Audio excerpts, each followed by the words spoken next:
Boa tarde, pessoal. Como vocês estão? Hoje estamos aqui em mais um episódio do podcast Prova com Consulta.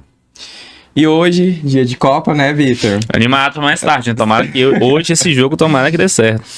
Nós viemos aqui para discorrer mais um tema, né? Que vamos falar logo em seguida. Antes disso, lembrar vocês que o nosso podcast se encontra aqui no campus Araguaia, tá? Na UFMT, na cidade de Barra do Garças. E que vocês sigam a gente nos nossos canais de mídia, Instagram, YouTube, TikTok. E também, se caso você não tiver tempo de ver os vídeos no YouTube, acompanhe a gente pelo Spotify, a gente também tá lá, tá? O dia que você for pra academia, estiver indo pro serviço, voltando do serviço, põe o áudio e nos acompanhe. E também pedimos que vocês dêem o seu feedback, tanto positivo como negativo, porque isso ajuda a gente a melhorar o que fazemos aqui. E esperamos que você goste. E antes do tema, né, da nossa prova, apresentar um pouco aqui a gente, né? Hoje, eu e o Vitor, aqui Nós novamente, né? Já faz um tempo que a gente não faz episódio junto, viu? Acho que o último que a gente fez foi com a professora Karina, né? Sim, exatamente. Final do ano passado. Faz um tempinho, mas estamos aí pra trabalhar novamente juntos. Pessoal, olha, todos sabem que a gente tem um bordão aqui no nosso episódio, né? No nosso programa, que é a prova. E a prova de hoje é: se o agro é pop, o agro também está na UFMT. E a gente tem a consulta com o professor Dr. Paulo Afonso Ferreira, certo? Ele é professor da UFMT, possui graduação em agronomia, especialização em proteção de plantas, mestrado e doutorado em fitopatologia pela Universidade Federal de Viçosa. Tem experiência na área de agronomia, com ênfase em fitopatologia, proteção de plantas e nematologia agrícola. Foi vice-presidente da Sociedade Brasileira de Nematologia e presidente do 38º Congresso Brasileiro de Nematologia. Atualmente é membro do Comitê Gestor do Centro de Pesquisa Multiusuário do Araguaia, CPMUA, e coordenador do Laboratório de Pesquisa e Fitopatologia e Nematologia, Fitonema, aqui no nosso campus do Araguaia, na UFMT. Bom, dando continuidade, primeiramente eu queria dizer um olá a todos que estão nos acompanhando. Achei interessante até que acho que é o terceiro professor de Viçosa que a gente entrevista, né? É um campo que você tem que ir pra Viçosa estudar. Inicialmente eu queria entender um pouco da trajetória do professor, né? Pedir que ele se apresente. E queria entender como que o senhor veio parar aqui, né? Que Viçosa em Minas Gerais, né? Como o senhor veio parar nesse campus da Barra e... Desde sempre o senhor teve esse interesse pela área da agronomia, pela área dos fitonematóides. Como que surgiu isso? Ok, pessoal. Obrigado pelo convite. É uma satisfação muito grande estar aqui falando com vocês, né? Eu acho o programa fantástico, viu? Parabéns pelo programa. Esse programa realmente, esse podcast é muito legal. Eu tenho acompanhado aí algumas palestras, alguns temas, né? Mesmo não só palestras, né, e temas, mas, por exemplo, foi muito importante aqui o debate para candidatos lá do ICBS. Achei muito legal isso aí, tá? Mais uma vez, parabéns. Bom, como trajetória, eu sou viçosense, nascido e criado ali na região de Viçosa, né? Minha família é de Teixeiras, do lado ali de Viçosa. E naquele tempo a gente estudava e queria fazer um curso na área agrária e a gente não tinha condição realmente de sair da região. E minha mãe falou: não, nós temos uma das melhores universidades da área agrária do Brasil, e vocês vão tentar seguir na universidade. E aí tive a sorte, né, de passar no curso de agronomia. Já no segundo ano do curso de agronomia eu estava procurando estágio e eu caí dentro de um laboratório de nematologia. Então trabalho com nematóides já fazem 25 anos. Caramba! Que eu venho trabalhando com nematóides.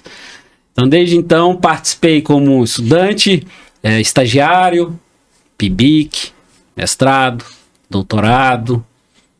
Aí eu saí, eu fugi da nematologia, da fitopatologia por aproximadamente um ano, que foi quando eu acabei o meu doutorado. Eu mudei de cidade, eu fui morar em Rio Paranaíba. Eu fui coordenar um laboratório lá de ecofisiologia vegetal. Fiquei lá um ano em Rio Paranaíba e aí passei no concurso aqui no UFMT em 2013. Então desde lá eu estou aqui, né? Ministrando disciplinas de fitopatologia, nematologia, fazendo pesquisa voltada com doenças de plantas, com nematóides aí, com as culturas de importância aqui para o Mato Grosso. Eita, hein, professor, quase uma união estável com os nematóides e 13 anos aqui de UFMT, é muito tempo de experiência.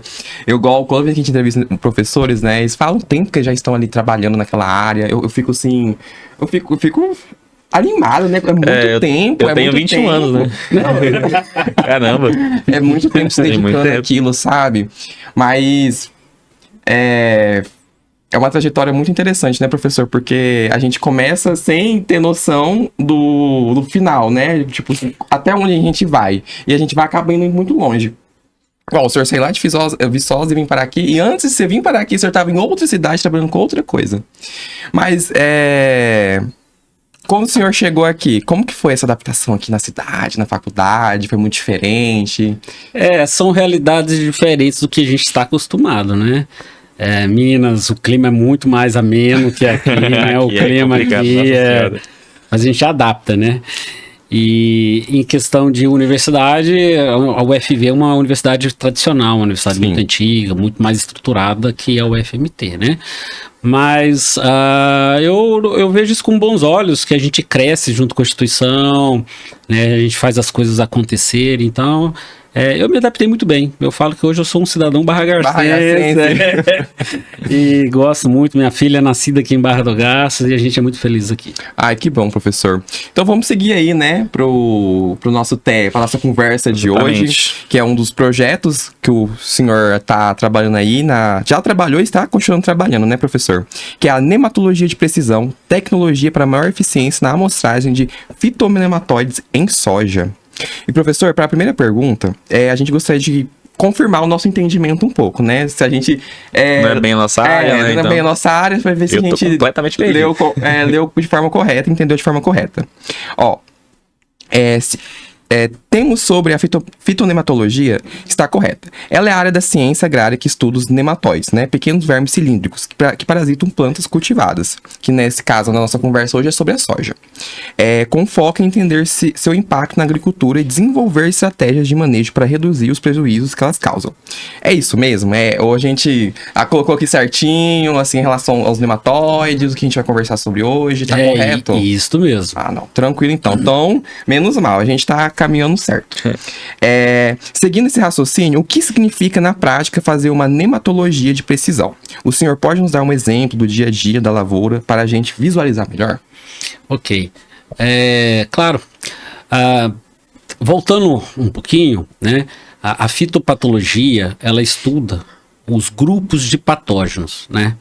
Então, fitopatologia, patos é doença, logia é estudo, fitoplanta. Então, estudamos as doenças das plantas. E quem causa as doenças, né? Então, nós temos fungos, vírus, bactérias e dentro desse grupo tem os nematóides, que popularmente é conhecido como vermes, né? Então, nós temos vermes em animais, vermes em humanos e vermes em plantas, tá?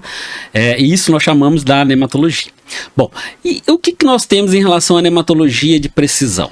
Qual que é o nosso objetivo com a nematologia de precisão? Bom, os nematóides existem há milhares de anos, né? Até antes da Bíblia, a Bíblia já cita os nematóides. Nossa. Já cita os nematóides. Caramba. Então, eles causam prejuízos para a agricultura já faz muito tempo, tá? Qual que é o grande problema? A gente tem ainda dificuldade em manejá-lo. É possível? É possível. Mas para a gente manejar um nematóide, para a gente controlar um nematóide, a gente precisa saber qual é o nematóide que está na área. Tá?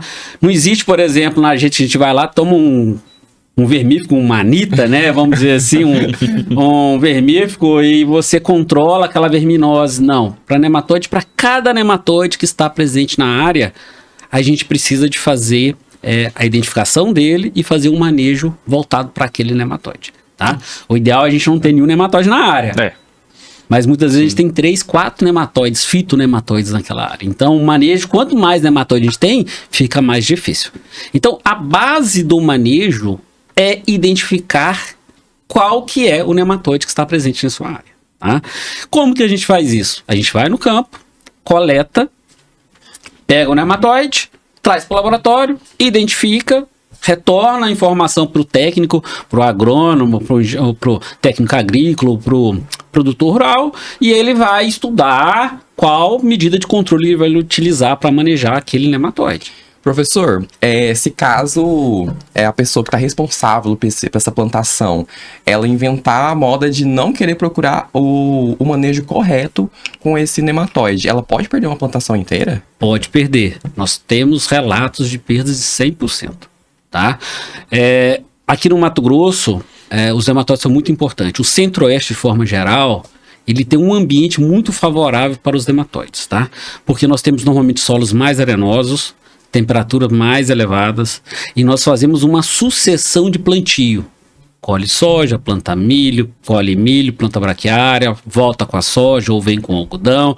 Então você tem uma sucessão de plantio que normalmente essas plantas são susceptíveis aos nematóides. Então, você identificar corretamente e entrar com manejo, você evita essas perdas. Sim. Fazendo um paralelo, eu falo o seguinte: hoje a agricultura ela tem voltado muito para a sustentabilidade. E a sustentabilidade, olha que interessante, ela tem 3 pilares: sustentabilidade econômica, sustentabilidade ambiental e sustentabilidade social. Tá?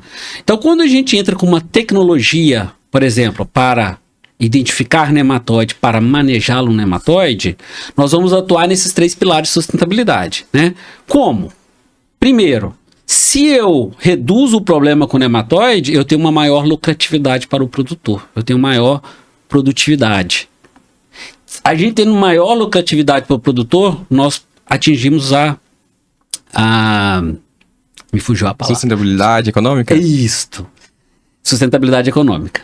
Bom, segundo, a medida de controle que a gente vai adotar, ela tem impacto, muitas vezes, direto contra o ambiente. Por exemplo, hoje nós temos controle químico de nematóide, como nematicidas. É possível utilizar? Sim, é possível de utilizar, né? Mas se você sabe qual é o nematóide, você pode usar um nematicida, talvez biológico, uma rotação de cultura, uma planta não hospedeira. Então você pode reduzir a quantidade de nematicidas químicos. E hoje, olha que interessante, na nematologia nós temos visto a maior aplicação possível de produtos biológicos substituindo produtos químicos. Tá? Isso está sendo possível porque a gente sabe quem está lá, a gente identifica, a gente entra com manejo. Tá? Então a gente atende essa questão da sustentabilidade ambiental. E o terceiro ponto seria essa sustentabilidade social, né? E aí o nosso projeto ela pega muito na sustentabilidade social. Por quê? Antigamente, como que a gente fazia essa coleta de nematóide? A pessoa pegava uma moto e rodava o dia inteiro lavoura. Então imagina uma propriedade de 2.000 hectares. Fica difícil. Aí a pessoa tinha que ficar procurando as áreas de nematóides para descobrir.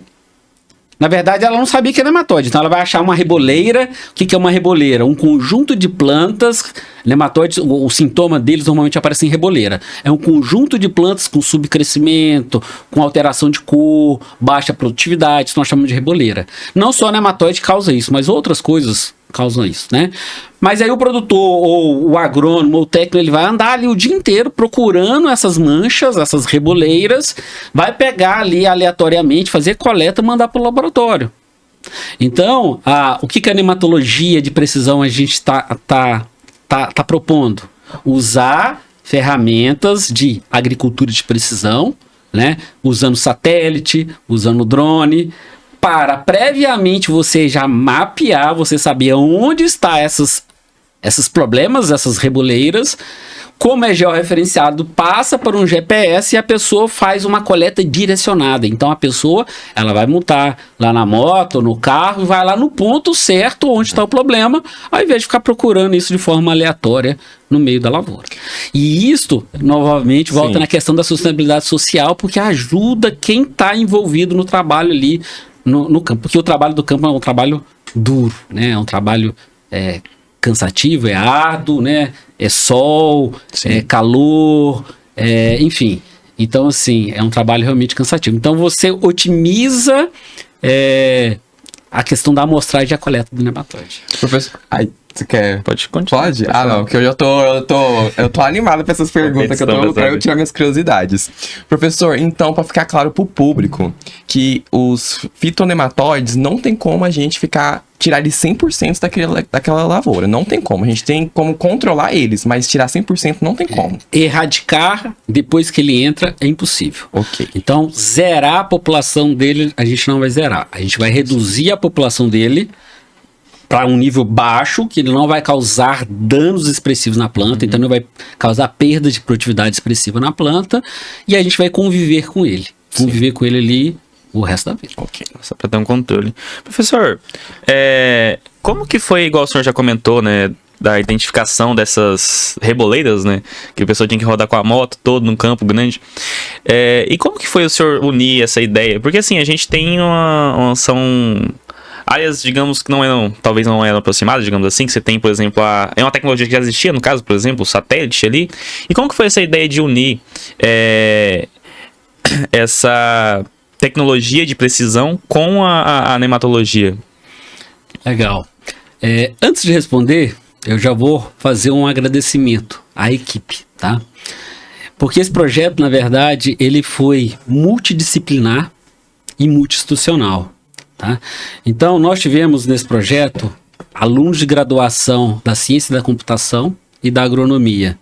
Então, assim, se a gente não tivesse esses alunos atuando, a gente não teria conseguido desenvolver esse projeto. Tá? Um campo bem amplo, né? E nós tivemos também a ajuda de 2 colegas da computação. Um professor aqui da UFMT, o professor Ivaíto Monteiro, tá? E outro professor do IFMT de Barra do Garça, o professor André da Silva Abade, da computação. Então, qual que foi esse nosso start, então, para utilizar? Bom, a agricultura, ela está passando por um momento digital, do agro 4.0, a agricultura 4.0, né? Então, são tecnologias que estão vindo exatamente para ajudar a gente em tomada de decisões ou para facilitar a nossa vida. Tá? Então, como eu disse, nós tínhamos uma forma que funcionava, mas cansativa, que você pegaria a moto, andaria, para uma forma mais direcionada.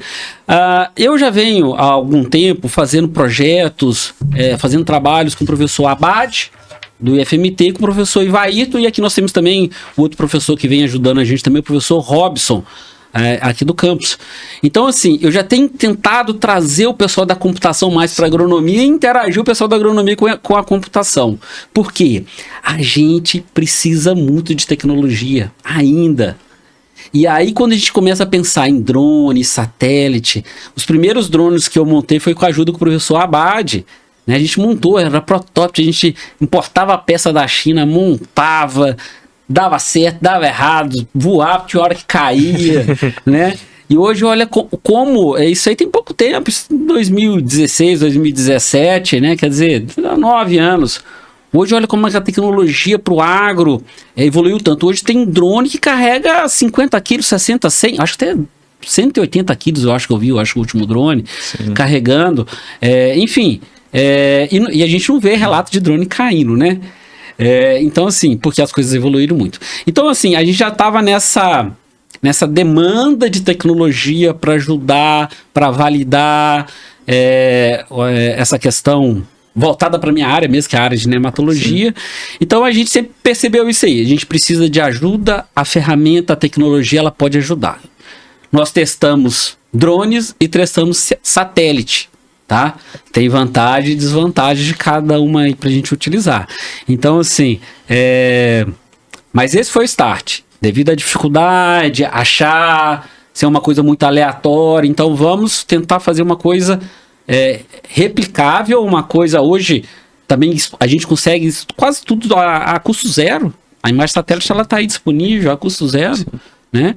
E com tecnologia. Aí a gente alinhou aí com as equipes aí do ciência de computação para ajudar a gente. Como pode, né? A tecnologia teve esse choque, eu acho que em todas as áreas. Em todas as áreas, né? Se faz necessário. Defeitos da tecnologia, assim, né? Algumas falhas sociais, mas assim, a gente vê que ela vem ajudando muitas outras áreas. E como o senhor falou, torna mais eficiente, mais rápido a identificação, o processo. Sim. E, professor, agora, assim, uma parte bem legal, né, que eu, particularmente, nunca pesquisei tanto, mas como o senhor tá aqui, o senhor é profissional nisso, o senhor vai explicar melhor pra gente. Como os drones e os satélites entram nessa história toda? Eu sei que o senhor já falou um pouco, mas voltado agora mais pro projeto, né, com a soja. O que eles enxergam na plantação que o olho humano não vê e o que são esses índices de NDVI e o NDRE que o senhor mencionou no projeto e se um médico que usa um exame de sangue para ver a saúde dos pacientes, mas aqui vemos a saúde da planta com essa tecnologia. Interessante. Bom, vou começar pelo índice para depois falar do drone do satélite. A planta, que a gente conhece as plantas, normalmente ela tem coloração verde, não é? Sim. Por que a planta tem cor verde? Vocês já pararam para pensar? Cloro. Ai, por favor, eu tô com vergonha de errar. Será que a clorofila? Não, na frente da câmera eu prefiro nem... Ai, gente, eu vou errar, viu, pessoal? Não me julguem. Clorofila, professor? Tem alguma coisa a ver? Bom, a clorofila ela tem um pigmento, né? Mas olha, a luz ela entra pelo globo. Sim. E a luz ela bate na planta. E quando bate na planta, reflete. Então nós temos a refletância. O que reflete? A cor verde, tá? A cor verde. Então a planta, ela absorve vários espectros de onda, tá? Tamanhos de ondas, de cores. Então ela vai pegar o azul, o vermelho e vai refletir o verde. Ok.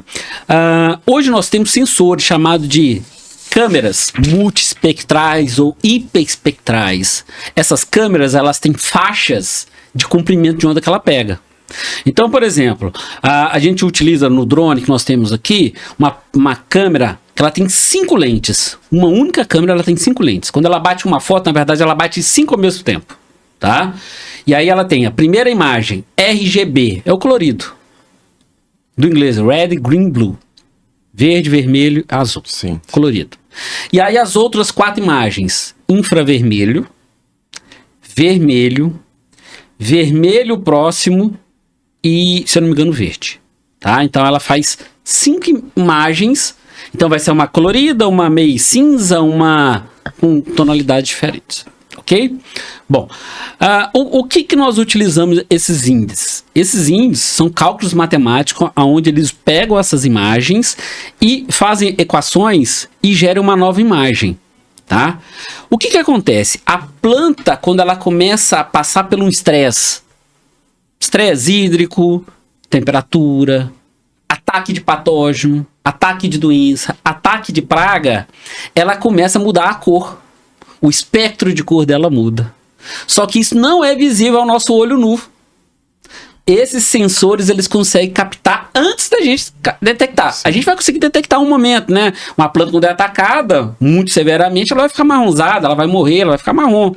Mas antes dela acontecer esse processo de morte, esses sensores conseguem detectar a planta alterando a cor, esse espectro de cor. Tá?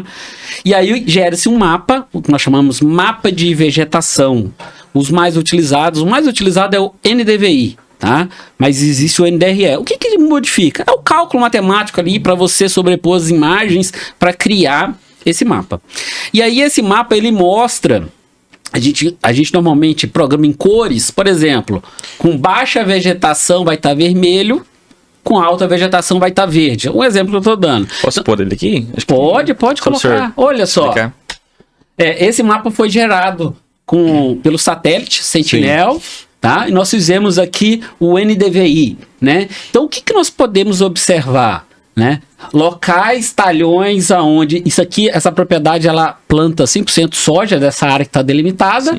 Locais onde a gente não tem tanto problema e locais que a gente está tendo mais problema.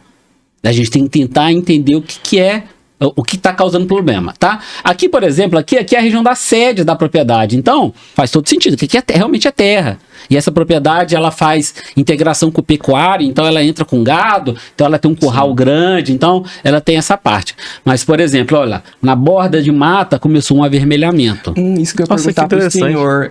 Porque mais próximo das matas, a gente vê a gente vê que tem um destaque a mais. Né? Tem alguma influência? Provavelmente é ataque de animal, como porco do mato, Sim. Nossa. Eles atacam as lavouras, né? Então eles entram para a lavoura e eles começam Sim. a comer. Mas mesmo assim nós temos, ó, aqui tem uma mancha grande, aqui tem. Sim. E a gente começa a olhar algumas manchas amarelas. Então, assim, você tem um gradiente.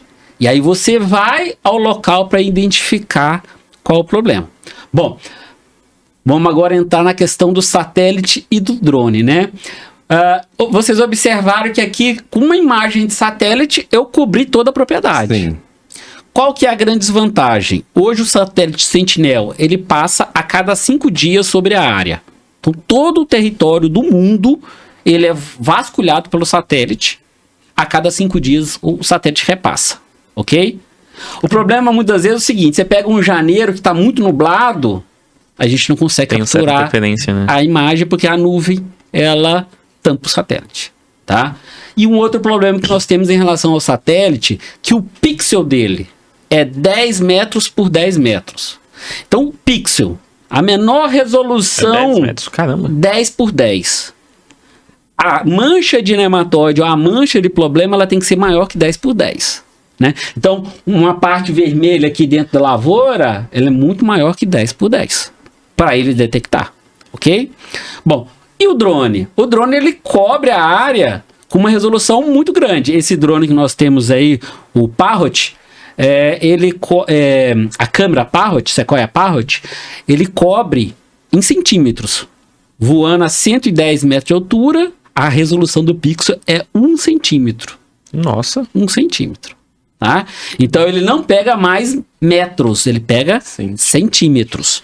Então você tem uma vamos dizer assim, uma precisão para detectar reboleiros ou problemas menores, né? Menores que 10 metros, ok? Qual que é o problema do drone? Drone não consegue fazer uma área muito extensa com uma bateria.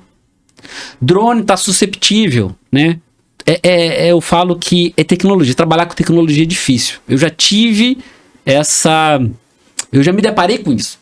Por quê? O último voo da safra, o drone cai. É tecnologia, é eletrônico, dá problema, esquenta, queima, enfim, é tecnologia. Ataque de aves, tem ave que ataca drone, né? Então, assim, hoje eu tô indo mais para o mais cômodo. Hoje eu tenho preferido trabalhar com satélite, com drone.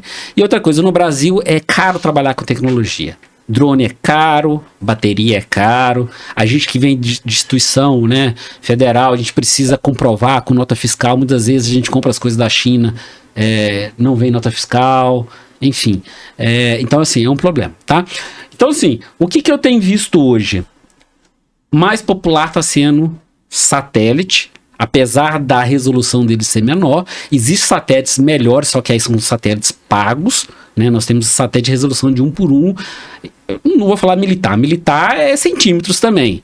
Existe satélite que pega lá o relógio de uma pessoa no meio de uma multidão, né? Centímetro. Mas é militar, né? Não é o nosso foco aqui. Mas nós temos aí satélites que resolução 1 para 1, só que é pago. Então, o objetivo, como o nosso objetivo era passar isso para a maior quantidade de pessoas, para estudantes, para técnicos, produtores, a gente trabalhou sempre com plataformas gratuitas. O Sentinel, ele é gratuito, então a gente consegue pegar essas imagens de forma gratuita. Até que eu ia perguntar, aqueles produtores que às vezes não têm a condição de instalar na área rural, a questão do satélite, do drone, que é melhor. Então, o satélite ele pode fazer de forma gratuita? Sim, 100% gratuito. Ah, tá. Então... Só tem que ter habilidade de trabalhar com o programa. Né? A gente vai ficando velho, a gente vai ficando meio sem habilidade. Eu gostava muito de trabalhar com programas de computador, hoje eu não tenho gostado. Sim. Mas eu tenho treinado os meus alunos para fazer isso aí. Quando eu preciso, vamos lá fazer um mapa aí pra gente trabalhar junto. Ô, professor, então essa parte só de captura, né? Porque ainda tem a parte do software. Esse software, como que é? Ele é complicado? Como que funciona? É o computador? Leva dias para fazer toda essa parte? É um software, ele não é muito amigável. Por isso que eu falo, tem gente que tem mais habilidade, né? O pessoal da computação vai falar que é fácil facinho, né? Trabalhar. Mas a gente da agronomia, a gente tem um pouco mais de dificuldade. Mas é treinamento. Você treinou, você entendeu, você consegue fazer isso aí. E aí agora são as novas propostas que a gente tem passado para os colegas, né? O colega o professor Robson, aqui da UFMT, ele está trabalhando de forma mais automatizada para fazer isso aqui. Ele já tem um software teste que sei lá, menos de 1 minuto, você só coloca lá o que você quer, ele já gera o mapa de NDVI. Ô, professor, me tirou outra dúvida, assim, agora uma opinião sua. Você acha que hoje os produtores rurais, eles estão tentando se adequar mais, ou você acha que a gente ainda vê uma restringindo na tecnologia? Você acha que ela tá... Assim, a gente vê que tá. Essas áreas rurais que o pessoal tem mais dinheiro para investir, a gente vê que tá bem tecnológica. Mas você ainda vê uma certa recusa, digamos assim, com a tecnologia? Então, eles têm investido muito em tecnologia, tá? Os equipamentos, eles estão vindo cada vez mais tecnológicos. O que ainda pega muito é a questão de internet, né? A gente tem visto aí. Porque muitos desses equipamentos, eles têm ligação para a internet. E no campo, por exemplo, hoje uma colheitadeira, quando ela colhe, ela pode fazer um mapa de produtividade em tempo real.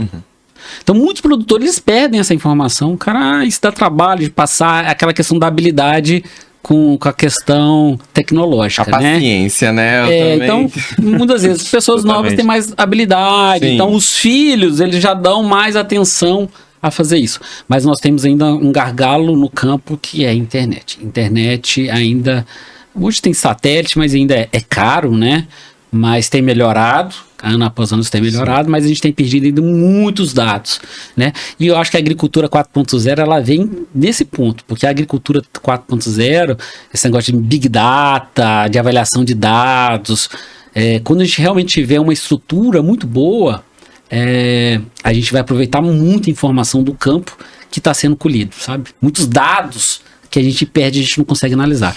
Deixa eu dar só um exemplo. Uma outra parceria que nós temos com o professor Abad, nós desenvolvemos uma inteligência artificial para identificar nematóide. Então, caramba! Você tira a foto lá no microscópio, a inteligência artificial já identifica. Tecnologia fantástica, rápido, acurado, preciso, para substituir o quê? Substituir as pessoas que cansam. É cansativo fazer, ficar o dia inteiro no microscópio contando. Eu consigo, meu dó, né? É cansativo. Só que aí o que nós esbarramos agora? Problema técnico. Qual que é o problema técnico de estrutura? A pessoa, para pegar uma câmera fotográfica tirando foto por foto de nematóide, você pega a amostra que tem 2.000 nematóides. Ela leva muito mais tempo tirando foto do que você colocar uma pessoa treinada e realmente no olho ela consegue identificar o nematóide. Aí existe o equipamento que faz de forma autônoma? Existe. Mas no Brasil custa quanto? Tecnologia, né? Pelo menos uns 500 mil reais aí, importando via importação direta via universidade. A gente não paga imposto. Então, assim, é um custo ainda muito alto. Então, nós temos uma tecnologia aqui na frente, mas a ligação da tecnologia, existe a ligação, mas ela é inviável economicamente, né? A gente está tentando trabalhar em protótipos autônomos aí para tentar fazer isso de forma mais fácil, mais barata. Mas até hoje a gente tem dificuldade. Sim. Eu acho incrível ainda mais assim, agora com o auxílio da inteligência artificial, ficou um pouco mais prático, digamos assim, né? Agora eu só espero que melhore um pouco a acessibilidade, a gente conseguir essas coisas ainda, né? Acho que como que é algo novo, assim, digamos assim, então inicialmente começa a ser mais complicado, né? Mas eu espero que daqui a uns anos dê poder fazer tudo de uma forma mais prática, digamos assim, não só na área da agronomia, né, em geral, mas em diversas áreas. Esse episódio de hoje vai ser muito bom pro público, porque assim, o público nosso, professor, às vezes vai ter o pessoal da agronomia, mas também é um público que não é da agronomia. E esse episódio, essa conversa, né, agronomia com tecnologia, vai mostrar que o agro tá saindo, tipo assim, já saiu há muito tempo dessa questão arcaica de, sabe, tá atualizado, tá com tecnologia, sabe, as pessoas estão atualizadas, porque é efetivo, sabe, melhora o desempenho, melhora tudo. E eu penso, e eu espero que o pessoal aí, nosso público, se interesse e pesquise mais, entendeu? Para entender mais, para não passar desinformação, porque a gente fica muito passando essa desinformação que a gente, é chucro, não mexe com isso. Mas mexe, gente, mexe. Então é bom ver esse episódio pra gente, sabe, acordar, pra parar de passar um pouco dessa desinformação. Exatamente. Principalmente nas redes sociais agora, né? Todo mundo é especialista em tudo. Exatamente, né? Então, é muito bom a gente ter um filtro, digamos assim, né? Professor, dando continuidade à pesquisa do senhor, né? O senhor já explicou assim bem.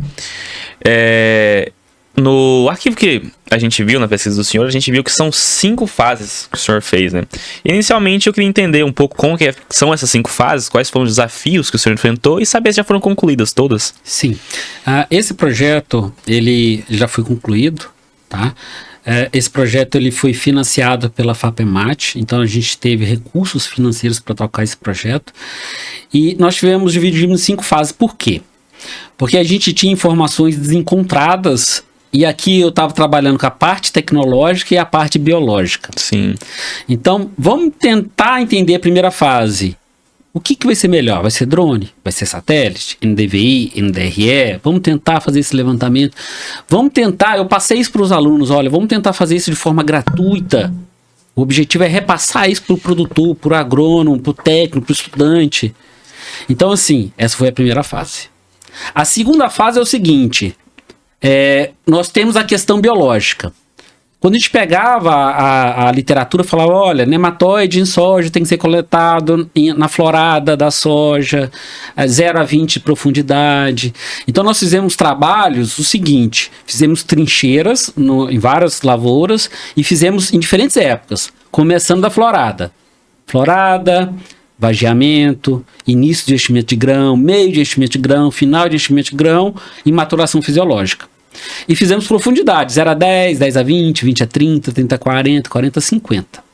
Bom, e nós acompanhamos a safra, esses pontos. Depois que nós fizemos isso, nós descobrimos, né, qual que é a melhor época de coleta de nematóides e qual a melhor profundidade. Para quê? Para a gente ter a maior população de nematóide. Por que é importante ter a maior população de nematóide? Para a gente identificar o nematóide, para a gente não correr risco, sim, porque a extração de nematóide não é 100%. Se você está com uma população baixa, você pode correr o risco de dar negativo, mas o nematóide está lá. Então a gente pega a maior população do nematóide na área no momento correto para a planta. E aí nós começamos a cruzar os dados, que virou nossa etapa 3. Melhor momento de coleta com o melhor momento de mapeamento e a gente ia fazer as coletas. Então a gente começou a cruzar essas informações. Hoje nós chegamos à conclusão, a etapa 4 e a etapa 5 é exatamente essa questão de elaborar os materiais para divulgação, relatórios. Nós fizemos um boletim, né? Esse boletim está disponível para todos, né? Todos que têm interesse. Eu quero o boletim, eu vou tentar fazer o mapa aqui. Tá tudo lá, tem lá os QR Codes, você vai entrar, como ensina, como fazer. Tem que ter habilidade, é claro, mas tá tudo explicado lá. E quais são as conclusões que nós chegamos com esse projeto? Bom, mapeamento.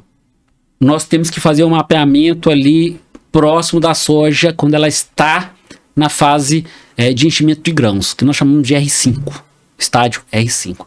Tá? Então, a soja ela começa a fazer enchimento de grãos com 70 dias. Quando a gente viu isto com a população de nematóide na raiz, foi quando nós tivemos a maior população de nematóide. Começando ali do vageamento, mas o topo foi ali exatamente no enchimento de grãos, de R5.1 até R5.5. Tá? Depois a população começa a cair, porque a soja ela começa a secar, ela começa a morrer, e o nematóide começa a morrer junto na raiz, ou ele foge da planta, ele vai procurar uma planta alternativa. E profundidade, nós vimos que 0 a 10 é onde nós temos maior eficiência, maior quantidade de nematóide, porque é onde nós temos maior quantidade de raiz. Quanto mais você vai aprofundando, a quantidade de raiz vai caindo, a população de nematóide vai diminuindo. Então, se você pegar, por exemplo, tinha autores que falavam 0 a 30 de profundidade. Se você coletar 0 a 30, você tem um efeito de diluição, que a população maior está 0 a 10, 0 a 20, ela começa, 10 a 20 começa a diminuir, 20 a 30 quase não tem nematóide. Você diluiu a quantidade de nematóide em profundidade. E tem um problema, que é o problema de fazer, né? Gente, para coletar nematóide, você tem que cavar buraco, tirar a raiz. Quem vai fazer um buraquinho só na lavoura é fácil. Vai fazer até 1 metro de profundidade. Mas quem vai passar agora, a gente passa o dia, 40 amostras, 50 amostras, é cansativo. Então, 0 a 10, eu tenho adotado 0 a 10 como profundidade ideal para fazer a coleta de nematóide. Isso a gente conseguiu ver com base nesse projeto. Professor, e tem chance de uma lavoura ter mais de uma espécie de nematóide? Sim, isso é muito comum e é muito importante a gente fazer essa amostragem, essa coleta correta, enviar para o laboratório para ter o resultado. Para quê? Se você tiver mais de um nematóide, o agrônomo que vai passar ali o manejo, ele tem que pensar muito bem. Porque dependendo do manejo que ele escolher, ele pode diminuir um e aumentar a outra. Nossa. Então uma praga ali, um nematóide que está em população mais baixa, ele pode aumentar e aquela população que realmente estava causando problema diminuir. Então assim, isso gera uma expectativa ruim para o produtor, que o produtor fala assim, olha, eu gastei para controlar nematóide. Mas na prática, ele reduziu uma população, mas a outra população subiu. Sim. E aí ele fala assim, mas a produtividade não aumentou. Por que a produtividade não aumentou? Porque ele tem uma população mista ali de nematóide. Isso pode acontecer. Então é onde entra, deixa mais importante esse boletim técnico que o senhor criou, né? Porque além de a gente identificar de forma geral, a gente vai trabalhar, você trabalha de forma específica quando identifica no microscópio cada um. Isso. Professor, e a gente trouxe uma imagem para o senhor... Era pra gente ter falado lá no começo, né? Mas como a conversa foi rendendo, falar um pouco, assim, sobre o ciclo desse nematóide, né? De forma geral, o que ele causa nas raízes, como ele fica nas raízes, né? Que nesse caso a gente vê esses nódulos, né? Explicar o que é esses nódulos, por que ele ataca especificadamente essas plantas. Interessante até que meu conhecimento nessa área é bem baixo, assim, que a gente tem até, e não só, eu vejo muito também em outras pessoas, a gente tem a ideia de que esses parasitas, eles só vão atuar ali na folha da planta, né, que eu vejo, ele tá ali, né, eu não tenho nem ideia que ele tá na raiz da árvore, por exemplo. Bom, nós temos como patógenos, pensando em fungos, bactérias, nematóides, tantos que atacam a parte aérea da planta, quanto ataca o sistema radicular. Né? A gente fala que, no caso de nematóide, esses aí, eles são habitantes do solo. E ele vai atacar ali a raiz que está naquele solo. Tá? É um verme microscópico. Ele é microscópico, a gente não consegue ver a olho nu. Quando ele está esse nematóide específico, é o nematóide das galhas. O gênero é Meloidogene. Tá? Em soja nós temos 4 principais gêneros: Meloidogene, Pratylencos, Heterodera e Rotilânculos. Tá? Meloidóide nós temos hoje no Mato Grosso 2 espécies mais comuns, que é a Meloidóide incógnita e a Meloidóide javânica. Manejo de uma e de outra é diferente.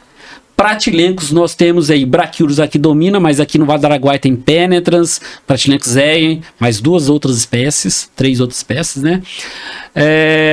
Rotilânculos, uma única espécie, Rotilânculos reniformes, e Heterodera, uma única espécie, Heterodera glicisa, tá? Então, esses nematóides, esses vermes microscópicos, eles estão no solo, eles vão penetrar na raiz. Vai caminhar no interior da raiz, nesse caso aqui específico, ele vai estabelecer um sítio de alimentação, uma célula chamada de célula gigante. Então, ele vai injetar na planta enzimas que vão alterar essas células, tá? E aí ele vai só alimentar dessa célula. E ele vai crescer. Ele vai sofrer, a gente fala que o crescimento dele, ele troca a cutícula. A capa do corpo dele troca. Nós chamamos isso de equidise. Então ele vai passar para algumas equidises até chegar na fase adulta. Nesse momento ele começa a produzir várias enzimas que ele altera a célula da planta. E ele vai fazer a hiperplasia e hipertrofia da célula da planta, que nós conhecemos como tumor. Então esse é um nematóide que causa tumor na raiz da planta. Isso que vocês estão vendo, essas galhas, são tumores. Inclusive, muita gente tem dúvida, né? Porque nós temos a bactéria Bradyrhizobia ou Rhizobia, que faz a fixação biológica de nitrogênio. E ela faz um nódulo, né? O nódulo de Bradyrhizobia, se você puxar, ele destaca. Isso aqui é um tumor. Se você puxar, ele está preso. Se você puxar muito, você arrebenta a raiz, tá? Então, nós temos diferenças aí na formação deles. E aí nós temos ali dentro, fica a fêmea, Nesse caso, essa fêmea ela vai produzir os ovos e esses ovos vão reinfectar a planta. Bom, uma fêmea de meloidógene, do ovo até ela produzir o primeiro ovo, leva em torno de 20, 25 dias. Só que aquela fêmea, ela passa por meses produzindo ovos. Então ela vai produzir 2.000 ovos. E esses ovos começam a reinfectar a planta. Então por isso, quando a gente fala não coleta na florada, não coleta no plantio, por quê? A população vai estar baixa. A partir de 70 dias, ela entrou na fase exponencial, onde as fêmeas estão produzindo um monte de ovo, e um monte de ovo está reinfectando a planta. Aí, ali, a partir de 70 a 75 dias, até uns 90 dias, 100 dias, você vai ter uma população altíssima de nematóide, tá? Podemos dizer que ela vai acompanhando o desenvolvimento da planta também, né? Isso. Um tempo. Isso. Aí, olha que interessante, ela é um parasita obrigatório. Se a planta morre, nesse caso específico, ele não sai mais da raiz, ele morre junto. Nossa. Aí ele tem que garantir, ele tem que ter uma eficiência para garantir que sua prole fique, os ovos fiquem ali para a próxima planta hospedeira que a gente for plantar, ele infectar aquela planta. Então, por isso, eu falo que o Centro-Oeste, essa sucessão de plantas que a gente utiliza, né, muitas vezes é favorável aos nematóides. Esse é um exemplo específico para o nematóide das galhas. O nematóide das lesões radiculares, o Pratylincus, ele já sai, ele já é migrador, ele entra, sai da raiz, ele procura a planta daninha. Então, cada um desse vai ter uma estratégia biológica para se adaptar. O nematóide do cisto, que nós temos na soja também, ele forma um cisto. O cisto, a fêmea, ela retém os ovos dentro do corpo dela, ela morre. Isso é o cisto. O corpo da mãe que protege os ovos. E isso gera uma estrutura de resistência, de sobrevivência, que dura anos, fica 2, 3, 4 anos, um cisto. Por isso o nematóide do cisto é difícil de controlar. Ele entrou na área, você tem que ficar sem plantar soja pelo menos 3, 4 anos, teoricamente, para reduzir aquela população de cisto. Então, porque esses ovos ficam vivos. Ficam dormentes. O nematóide está dormente lá dentro do ovo, dentro do cisto. Então, quando tiver proporcional para ele voltar, ele volta aquele ambiente favorável. Umidade, raiz de planta, o exudado radicular da planta, aquele ambiente favorável, ele reestabelece e infecta. Nós temos alguns nematóides, mas são exceções, são nematóide de parte aérea. Existe no Mato Grosso, nós estamos tendo um nematóide chamado de Aphelencoides bessei, agora mudou um pouco, já chama Aphelencoides pseudobessei, que ele ataca a parte aérea, em soja, em algodão, em feijão, tá? Então ele vem causando alguns problemas na parte aérea. Professor, e esse boletim técnico que o senhor fez, pode se aplicar a outro tipo de cultura? Ou só a soja? Não, sim, ele é aplicável a outras culturas, como milho, sim, como algodão. O princípio vai ser o mesmo. Levar em consideração um tempo ali para ele se multiplicar para a gente fazer a coleta. Porque muitas vezes a gente vê o produtor coletando no início ou no final, quando a planta está seca. Aí já não funciona bem. Bom, professor, para poder já economizar um tempinho, né? A gente vai abordar um pouco sobre os seus outros trabalhos, né? Que o senhor faz aqui. E aí o senhor relatou pra gente que o senhor faz um trabalho voltado ao gergelim, né? E eu achei interessante que eu fui ver o trabalho do senhor, eu não sabia, né? O Vale do Araguaia é o maior produtor de gergelim, eu não sabia. Incrível. Eu queria saber como que foi esse estudo, como que ele funciona, se já tem resultados, né? Parece que ele é meio recente ainda. Pois é. Um orgulho pro Vale do Araguaia, né? Uma cultura a mais... E nós somos o maior produtor de gergelim do Brasil, né? O município de Canarana, principalmente, mas os outros municípios, Água Boa, Nova Chavantina, Querência, todos esses municípios plantam gergelim, né? E assim, é uma cultura nova, é uma coisa nova, o produtor está plantando, começaram a falar que gergelim é bom para controlar nematóide, mas a gente realmente não sabia, porque aí volta naquilo, nematóide é uma palavra genérica. Qual o nematóide que ele é bom para controlar? Controla todos os nematóides ou vai controlar 2, 3? E o produtor falando, é bom para controlar o nematóide. Então a gente começou um trabalho pegando os municípios Querência, Água Boa, Nova Chavantina, Canarana, os principais produtores de gergelim aqui do Vale do Araguaia.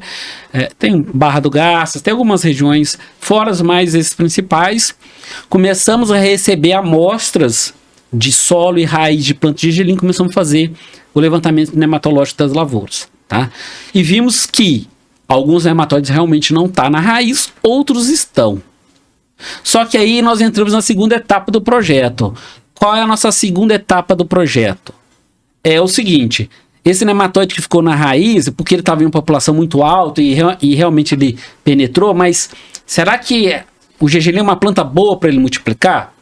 Isso a gente consegue fazer isso, só que a gente faz isso em casa de vetação, em ambiente controlado, o solo esterilizado, eu coloco a quantidade certa de nematóide, depois avalio se multiplicou ou não. No campo isso é impossível. E essa é a nossa etapa que nós estamos fazendo esses levantamentos para saber se o gergelim ele é um bom ou mal, ou realmente ele é muito bom para controlar nematóide, outros nematóides. Aí a gente está testando nematóide das galhas, amiloidose incógnita, amiloidose javanica, Pratylex brachyurus, Heterodera glycinis. Nós estamos testando os outros nematóides para saber se realmente ele vai ter efeito ou não no controle desse nematóide. Tudo aqui no campus, né, professor? Tudo aqui no campus. E é interessante que até no trabalho que o senhor compartilhou com a gente, fala, né, que mesmo que isso é algo muito evidenciado, muito encontrado hoje em dia, é muito escasso as pesquisas, né? Eu tava vendo lá, o senhor colocou lá que a última pesquisa para lembrar foi em 2004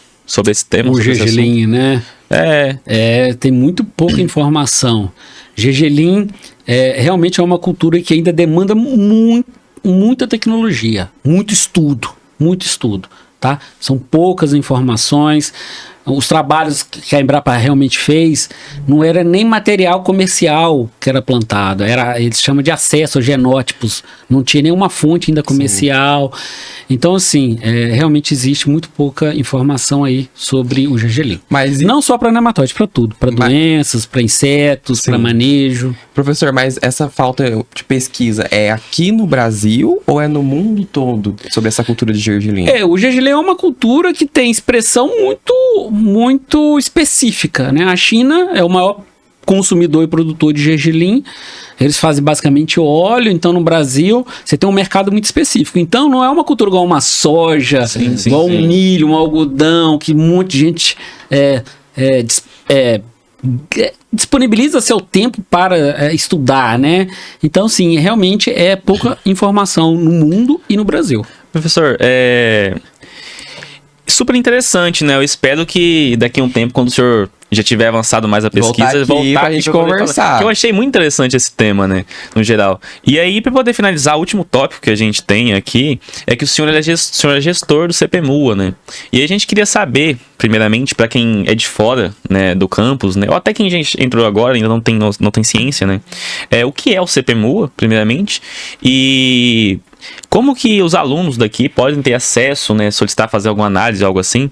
E também, professor, falar se dentro dessas pesquisas o senhor utilizou o CPMUA, né? Para fazer alguma pesquisa, exatamente. Alguma análise. Sim. Bom, a nossa pesquisa hoje, a gente vem utilizando o CPMUA, tá? As análises de nematóide a gente tem feito ela via CPMUA. E o que é o CPMUA? O CPMUA é o Centro de Pesquisa Multiusuário do Araguaia. Olha só, Centro de Pesquisa Multiusuário do Araguaia. Então, tem essa palavra multiusuário. O que é multiusuário? Ele é aberto. Aberto para um estudante, ele é aberto para um produtor, ele é aberto para uma empresa, ele é aberto para um agrônomo. Não é que o agrônomo, produtor, estudante vai lá fazer análise. Tem um profissional lá que vai fazer as análises, mas ele está aberto. Então, o objetivo do CPMUA é atender a comunidade. Com o quê? Análises especializadas, análises gerais, pesquisas. A gente pode ser contratado para fazer pesquisa. A gente faz pesquisa, eu faço pesquisa para o CPMUA, tá? Eu desenvolvo algumas pesquisas para o CPMUA. São editais específicos, são contratos específicos, né? Então a gente pode fazer isso aí. E uma coisa muito legal que o CPMUA, além de ser multiusuário, ele é multidisciplinar. Nós temos 4 áreas hoje mais atuantes do CPMUA, tá? Bioensaios, ciência de materiais, ambiental e análise agronômica ou agrícola, tá?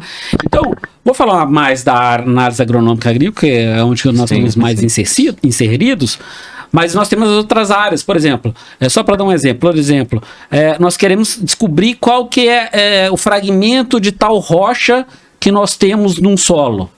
O pessoal de ciências materiais consegue fazer isso lá com os equipamentos deles que eles têm lá. Raio-X, enfim, eles conseguem descobrir. Nós da agronomia, o que nós podemos fazer? Que tipo de análise? Análise de nutricional de planta, análise de fertilidade de solo, análise de qualidade de fertilizante. Hoje tem um problema sério, as pessoas fraudam fertilizantes. Eu faço muita análise de planta, de doença de planta, análise de nematóide, tá? Essas análises de nematóide a gente faz para a comunidade. Experimentos específicos. A empresa quer testar um produto, se o produto funciona ou não, para controlar o nematóide X na soja. A gente faz os experimentos. A empresa quer testar se o fertilizante está sendo absorvido ou não. É feito esse tipo de experimentação também. Então, assim, basicamente, esses são o carro-chefe de nós da área da agronomia. Tem outras análises, e eu até convido o pessoal para poder entrar no site do CPMUA. O CPMUA tem site, tem Instagram, tem YouTube, nós temos o WhatsApp, né? Se for possível colocar assim, lá para o pessoal entrar. O site do CPMUA, ele tá aqui no site da UFMT. Tem um monte de informação interessante, quais são as análises que são feitas das outras áreas, como utilizar o CPMUA, tá? Então tá tudo explicado lá. Não, tranquilo. Professor, uma última pergunta pra gente finalizar, para ficar claro, assim, as pessoas que vêm de fora para fazer serviços aqui com o CPMUA, tem algum valor ou é de graça? Podia explicar isso também? Sim, o serviço prestado pelo CPMUA, ele tem valor, tá? Por quê? Nós temos equipamentos de alto valor agregado lá dentro, e nós temos gastos com reagentes, material de consumo, muitas vezes um profissional, um bolsista. Então, assim, esses valores, eles são tabelados pela universidade. Então, existe uma portaria da universidade que está todos os valores lá. Então, assim, e a gente segue essa tabela de preço que foi repassado para a universidade, tá? São valores bons, vou falar em relação ao mercado, são valores atrativos, vamos dizer assim, porque por ser uma instituição federal, muita coisa está custeada, né? Sim. Por exemplo, o salário do professor que está lá ajudando, ele já está custeado. Então, assim, nós temos aí valores atrativos, tá? Mas realmente precisa se cobrar para manter os equipamentos operacionais. Porque senão a gente vai colocar um equipamento lá, depois não vai ter dinheiro para rodar o equipamento para fazer o serviço. Ok. Bom, professor, eu espero. Eu achei muito interessante esse conteúdo voltado ao agro, né? Principalmente na região do Mato Grosso, que é necessário, né? Então, assim, realmente parabenizar, né, por essa pesquisa. É necessário, se faz muito necessário, ainda mais na nossa região, né? Com certeza. E eu espero que o senhor volte novamente para poder apresentar essa nova pesquisa, os resultados dessa nova pesquisa do GG Lean, ou outras também, né? Sei que o senhor é bem ativo na faculdade. E queria dizer, não sei se o Yuri tem mais uma coisa para poder falar. Agradecer pelo senhor ter vindo aqui, sabe? Ter ficado disponível aqui para estar conversando com a gente. Trazer essa informação pro público que tá fora do agro, porque muitas pessoas diversas que assistem a gente, né, nos canais de mídia. Então a gente fica feliz em a gente aprender hoje, né? A gente aprendeu muito com o senhor, e que o nosso público também seja satisfeito com o conteúdo de hoje. Tá? Eu que agradeço a oportunidade de estar aqui, né? É um prazer. 24 anos trabalhando com nematóide, 25 anos, porque gosta, né? Então é um prazer falar de nematóide. E o espaço cedido aí pra gente estar falando um pouco do nosso trabalho, do nosso projeto. Ok, é isso. Pessoal, então foi isso, tá? Esperamos que vocês gostem do episódio, sabe? Assistam por ele por inteiro, dê o seu feedback, tanto positivo como negativo, tá? Não esqueça de se inscrever nos nossos canais, YouTube, a seguir a gente no Instagram, TikTok, e também o episódio, além de sair no YouTube, também vai sair no Spotify. É isso, né? E de tudo mais. Obrigado hoje, Vitor. Obrigado novamente, Yuri. Obrigado de novo, professor. Pessoal, e até a próxima, viu? Valeu, pessoal. Tchau.